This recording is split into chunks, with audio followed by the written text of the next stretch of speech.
भारत में हजारों किले हैं, हजारों महल है और हजारों खंडहर है, लेकिन एक ऐसी जगह जहां सरकार खुद लिख कर देती है कि यहाँ रुकना मना है। भानगढ़ का किला, the most haunted place in Asia. Archaeological survey of India यानी ASI का बोर्ड साफ कहता है, सूर्य अस्त के पश्चात और सूर्य उदय के पूर्व इस सीमा पर प्रवेश करना वर्जित है। सोचिए, जिस देश में इतनी ज्यादा आबादी है, वहां एक पूरा का पूरा शहर पिछले 400 सालों से वीरान पड़ा है। क्यों? क्या है इन दीवारों के पीछे? क्यों परिंदे शाम होने के बाद यहाँ की हवा में उड़ना बंद कर देते हैं? आज हम पार करेंगे उस वर्जित सीमा को। अगर आप दिन के उजाले में आएंगे तो भानगढ़ आपको जन्नत लगेगा।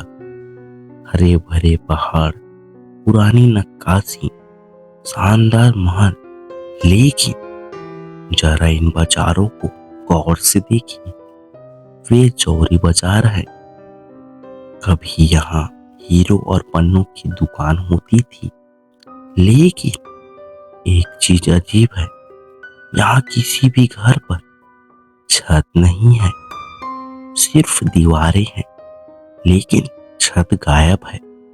कहा जाता है कि जब किसी ने यहाँ छत डालने की कोशिश की, वो छत अपने आप गिर गई, जैसे कोई अदृश्य ताकत इस शहर को कभी बसने नहीं देना चाहती।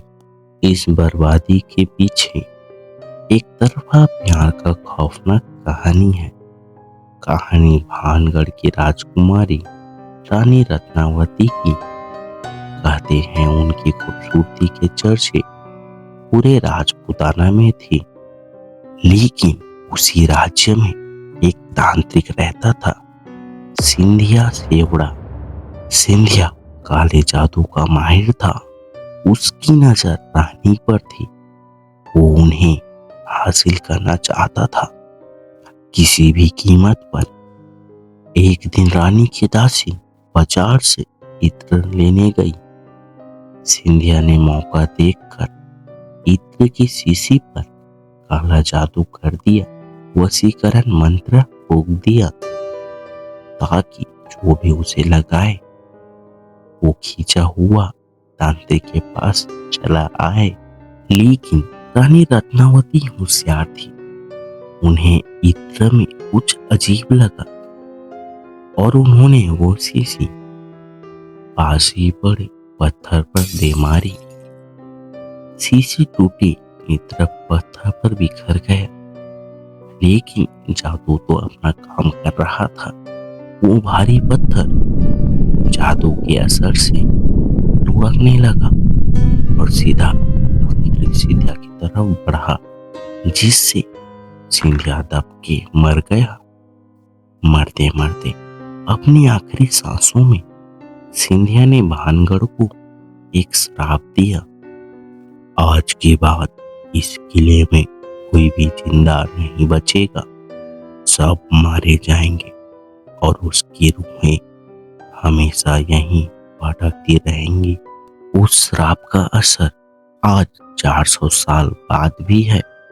भानगढ़ के किले में केवड़ा के बहुत सारे पेड़ हैं। नॉर्मली केवड़े से खुशबू आती है, लेकिन यहाँ आने वाले लोग बताते हैं कि रात के वक्त इस जंगल से अजीब महक आती है, नशीली और भारी, और इसी महक के बीच सुनाई देती है आवाजें, किसी की रोने की, किसी के चीखने के। लोकल गार्ड्स बताते हैं कि रात को महल के अंदर से संगीत सुनाई देते हैं, जैसे आज भी महफिल सजी हो।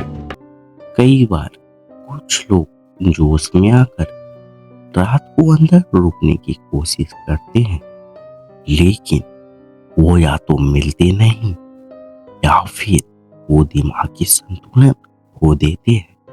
भानगढ़ सिर्फ पत्थरों का ढेर नहीं, ये एक जिंदा कब्र है। तो अगर आप कभी भानगढ़ जाएं तो सूरज ढलने का इंतजार मत करना, क्योंकि अंधेरा होने के बाद वहां इंसान नहीं, सिर्फ वो जागते हैं, सिर्फ वो।